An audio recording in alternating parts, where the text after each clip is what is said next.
Yan, so for today's video, dumating na ang ating order na head sa pressure washer. Yan, assembly na yan. Kasi nasira at nabutas yung ating head na nabili nung nakaraan, yung nakakabit sa number 2 natin ng power spray. Ito yung sira niya, pakikita ko sa inyo. Yan na nga oh, at naputol yung connecting rod sa loob at nabutas. Yan, kaya hindi na natin pwedeng magamit, kaya umorder agad tayo. Gastos ka na naman, iho. Ayos lang yan, ganun talaga. Ito na nga't binubuksan na ni Carlo Marti ang nabili nating set. Kung gusto nyo bumili nito, ilalagay ko yung link sa TikTok natin. Yan, kung saan natin nabili. Kita nyo yung set na yan, kung ano yung mga laman yan. Kasama ng mga hose, lahat. Basta isang set assembly ng head ng pressure washer.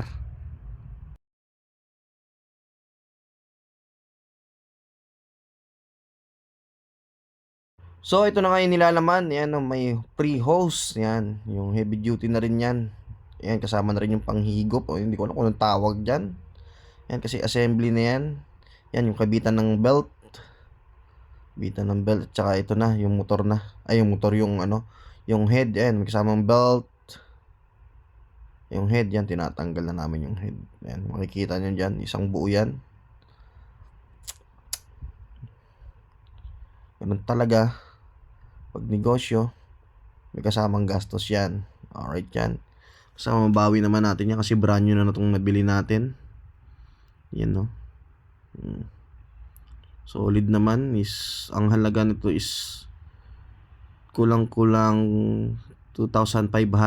Yan, isang set na yan.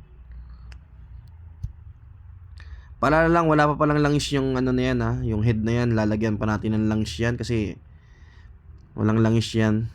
Baka pag pinaandar nyo agad, nako, bali agad ang connecting rod yan kasi walang maglalarong langis. Yan, may langis yan. Yung tatlo naman na yan, yan may mga grasa yan. Yan. Yan, isang buo yung binili natin, assembly. So sira na rin kasi yung pihitan ng ano natin, adjustan ng pressure, kaya ginusto ko na rin na bumili ng bago. Yan nga oh. Yan, 'di ba? Walang lamang langis. Kaya bumili pa tayo ng langis dyan is 270 sa Petron. Yung nilagay natin dyan. Si Carlo Martin na mag-assemble nito kasi may pasok tayo. Ito yung luma natin. Yan. Ginawa niya pa ng paraan yan na magamit kasi nga lang tumutulo na, hindi na uubra, tsaka delikado pa, putol na rin yung isang connecting rod niya. Pwede na lang yan, mga pang-spare na lang kung ano yung masira dyan sa head. Huwag lang ulit mabutas. Binubuo na ni Carlo Marti dyan. So, wala pang langis eh. Laging dalawa yung pressure washer na. Yan, so nakabit na nga natin dito yung bago nating machine. Nagastos na naman. Yan o. Bagong bago. Nung nakaraan, ang nasira is ang motor. Yan, so hindi pa nga natin to motor, doon pa to sa may pagawaan. Ang reward natin is 3,000. Kuha naman natin dito is kulang-kulang 2,500. Yan, every month gastos. Yan, dalawa yan. So ganun talaga ang negosyo. Kailangan mo ring gumastos pag may nasisira. Hindi naman pwedeng hindi masira kasi pwedeng hindi gumastos kasi negosyo to eh. Yan, Kawasaki din yan nabili natin. So yan. Ang nangyari kasi is, kita nyo naman doon sa may video, di ba? Nabasag siya sa ilalim dito. Natuyuan siguro ng langis kasi ano na rin yun eh. Second hand ko lang nabili din yun. Ito brand new na to. Kaya siguro natuyuan ng langis, naputol yung connecting rod, nabasag yung ilalim. Yan. Kaya ngayon every week nagche-check na tayo kasi gadabon, gastos tayo sa ating negosyo. Ito naman yung sabon. Yan, sabon natin. Ang sabon. Yan, so okay naman na. Ayos natin, pwede na kayo magkaros ulit ng sabay-sabay, dalawa. Ganun talagang business eh. Kailangan lagi natin i-check din. Kailangan lagi tayo may safety rin na panggastos, diba? Ayan. Ito kung ano, bahay ko. Hindi ko pa nagastusan. Nagiba na, ayan, nagiba na. Konting ipon pa, mapapaayos din kita. Yan. Yung bahay kong bulok-bulok, diba?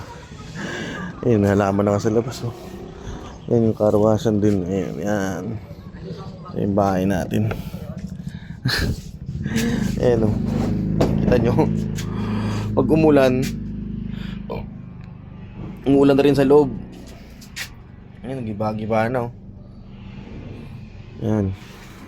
Ito yung bahay ko. Kalat. Sana may mga kahoy dito kaso hindi pa natin maayos eh. Pasok tayo. Yan, oh. Giba na dito. Giba na yung ano natin dito, bahay natin dito. Yun, oh. Nagiba na. So sana jackpot tayo ng ipon para mapagawa na to. Yan ang ating munting bahay. Yan, di ba? Ito lang bahay natin, simple lang. Simple lang. Di ba? Yan. Dahil na rin mga butas na rin dito. Yan. Kapagawa din natin to. Relax ka lang. Kumapit ka pa sa mga ilang pang parating na bagyo. Alright. Yan, salamat sa mga sumusuporta sa atin. Alright.